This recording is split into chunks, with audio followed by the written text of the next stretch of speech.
आज हम कुछ प्रैक्टिस क्वेश्चंस को कंसीडर करेंगे जो कि इक्विलिब्रियम स्टेट पर है, और ये प्रैक्टिस क्वेश्चन किस प्रकार के हैं वो बताने के पहले हम ये चाहेंगे कि आपको कुछ सूत्र या फार्मूले को फिर से समझ सके। और वो ये है, पहला फार्मूला तो बहुत ही इंपॉर्टेंट है और हम लोगों को मालूम है that Kp is equal to KC/RT delta n. और Kp क्या है, Kc क्या है, R और T का क्या मतलब है और डेल्टा एन का क्या मतलब है, ये हमें ठीक प्रकार से समझना है। Kp is the equilibrium constant for gaseous reaction when partial pressures are considered. Kc is the equilibrium constant when the concentration terms of the reactants or the products are considered in moles per liter.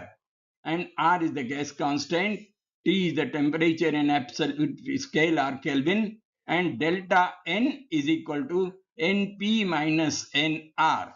मतलब ये हुआ delta n is equal to total number of moles of the product minus total number of moles of the reactants.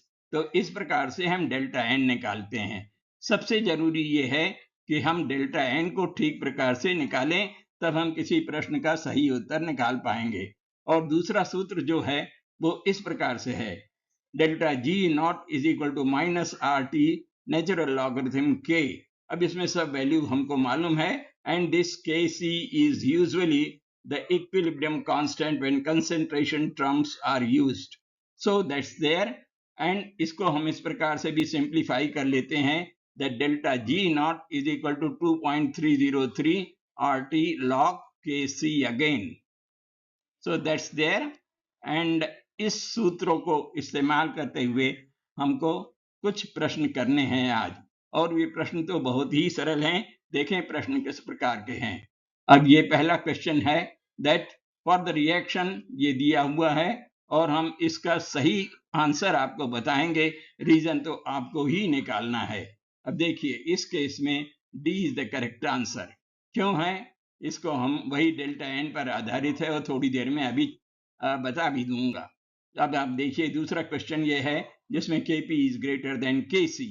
ये तो आप स्पष्ट मान गए होंगे कि डेल्टा एन पर ही आधारित ये रिएक्शंस हैं, और उसके ऑप्शंस भी डेल्टा एन पर आधारित है, और सूत्र Kp is equal to KC/RT delta n पर है। और तीसरा क्वेश्चन वो यहाँ पर है जिसमें कि डायरेक्ट डेल्टा एन पूछा गया है, and delta n is -2 here. So अब आप देखिए कि ये क्या कारण है कि ये आंसर सही है। The reason is here, it is due to negative delta n, again a negative delta n is there. अब आप देखिए तीसरे क्वेश्चन की तरफ अगर हम ध्यान दें तो ये एक क्वेश्चन ऐसा है जो कि नीट का क्वेश्चन है, और नीट में आ भी चुका है, यद्यपि बहुत ही सरल है। The equilibrium concentration of the species in concentration A plus B giving out C and D at equilibrium are given. Equilibrium concentration दिया है और ऑप्शंस में ये पूछा जा रहा है कि what is delta G not. तो इसको हल करने के लिए पहले हम Kc निकालेंगे। इस प्रकार से वैल्यूज को सब्स्टिट्यूट हमने किया, and we find that the Kc is 10।